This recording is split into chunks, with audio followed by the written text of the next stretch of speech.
What's going on, Twin Tiers, and welcome to Twin Tiers Football, brought to you by Simmons Rockwell Ford. Well, it was another Saturday full of football on all levels, but let's start out with college. Today marked the 18th Pigskin Classic between Mansfield and Cornell Sprint football. The Josh Palmer Fund continuing to work year after year to support cancer patients right here in our local community. Let's pick things up just a couple minutes in. Stefano Luis stepping back in the pocket, big throw as he's taken down. Antonio Green Jr. picks him off, eventually brought down.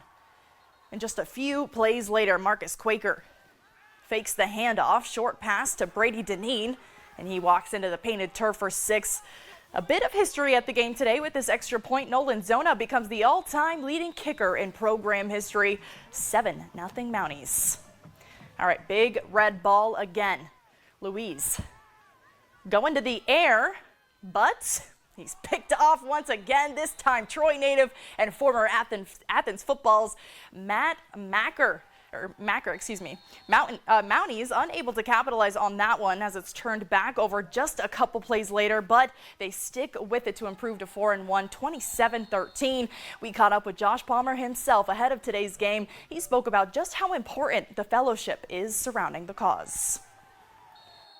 They're all ideas. I say this all the time. They're all ideas, and if the community doesn't rally around the ideas, show up and support what we're trying to do, which is help families who need a little bit of help financially, and energy uplift when they're going through their journey. So I think the importance is the community support, rallying around everything we're trying to do. I think it can, everyone can relate because it's all in our local communities, and everything goes back to our local communities. So I think that's a lot of the power behind keeping this thing going so many years.